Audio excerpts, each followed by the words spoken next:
Hello, and thank you for joining me here on Herzography. Have you ever thought about what you're going to do when the sun comes out and it's a bright sunlight day and how you're going to go out and go shooting? Stick with me and we'll talk about that right now.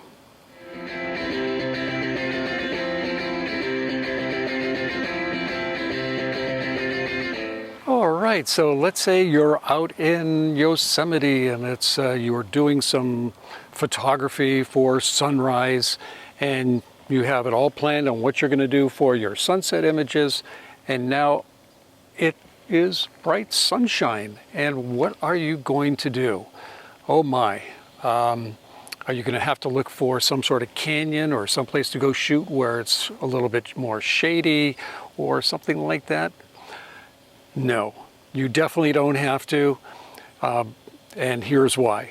Over the years, I have found that shooting black and white infrared photography is a wonderful way to fill that gap of time from after you've done your sunrise images to before you do your sunset images, and come up with some very creative imaging. And here is all you need is just this, and just this will allow you to shoot infrared photography. So let me first talk a little bit about infrared and what that means. Now, infrared imaging is outside of the visible spectrum. So our cameras are set up for shooting and focusing and exposing in the visible spectrum. Once you leave the visible spectrum, you get into what is known as the infrared spectrum. And so that area is a little bit different and has a little bit more of a photographic technique that is needed for capturing those images. And that's why we need a different filter to go on the front of our camera. And the reason why is because all of our cameras have an actual infrared filter right on the sensor, because camera sensors are sensitive to both visible light as well as infrared light. And so manufacturers have been putting infrared filters on sensors ever since sensors were invented. And there are some manufacturers, and I'll list them below, that can take a camera that you send to them and they can take that infrared filter off. They can put a different kind of filter on there, and there's a whole world of why that is done and what kind of imaging you can get out of that. For me, and that is more for color infrared, for me, I'm interested not only in black and white infrared, but what I can do with my current equipment, where I don't have to go purchase another camera that's going to be totally dedicated to shooting just infrared. Now, if you want to go that route, that's great. There's a lot of resources. I'll put some down below. But for me, to get started, I just wanted to get started with my own equipment. And so to do that, that is just using an infrared filter. Now, the infrared filter that I have here, you can see me taking it on and off very easily. My old infrared filters were a screw-on, and that was just very difficult and kind of a hassle to work with, but that's all we had back in the day. So this is an infrared filter, magnetic, that comes from MAVEN, and I believe that MAVEN filters makes the best magnetic filters. I've tried all the different magnetic filters available from all the different manufacturers. MAVEN was the first to come out with color coding. They have tactile coating on the sides that I don't believe anybody else does.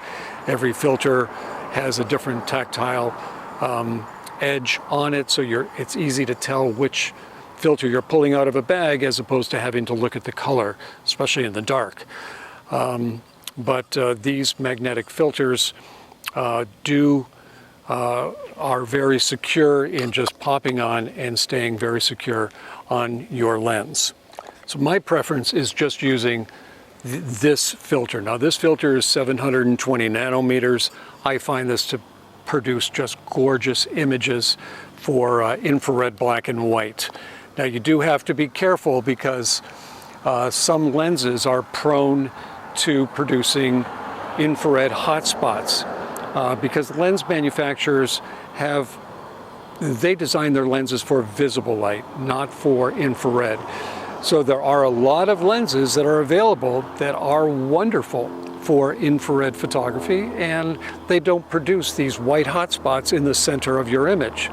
But there are a lot of lenses that do produce these white hotspots, and they can be very difficult to remove in post-production, taking hours to get rid of, or not even be able to get rid of them in some cases. So I recommend you take a look at the information below. I've got some links on there for some photographers that have tested multiple lenses to say which ones work great and which ones don't, and which ones are in between.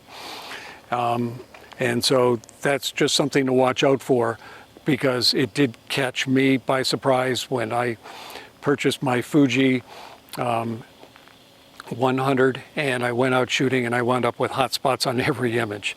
And just something to be very careful of, so that you're aware of it.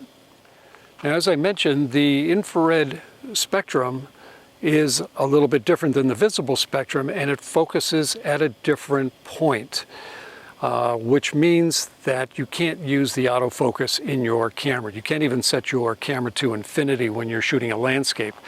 Back in the day, Nikon used to put a little red dot on the lens barrel, so you knew if you were shooting infrared not to put it on infinity, but just to turn it a little bit so that it was on this red dot to shift the focus for infrared photography. And that's the same thing that we need to do here on digital cameras, is that we need to put the filter on, then we need to magnify the back screen, and then we need to fine focus in on an area to make sure that it is exactly where it needs to be, so you get a sharp image. So that's one of the other techniques that you just need to be aware of. Now, this filter is very dark. You can see that when I take it off, everything goes white. So of course, you're going to need to use a tripod because of these long exposures. You're going to want to bracket a bit, maybe blend the images in together, but you're going to just love the results on these infrared black and whites. They just give a whole new meaning to shooting outdoors in bright sunlight. And I think you're going to really enjoy this technique. So I hope you've enjoyed this video, and please give it a like and subscribe, and I look forward to seeing you again in another video very soon. Bye for now.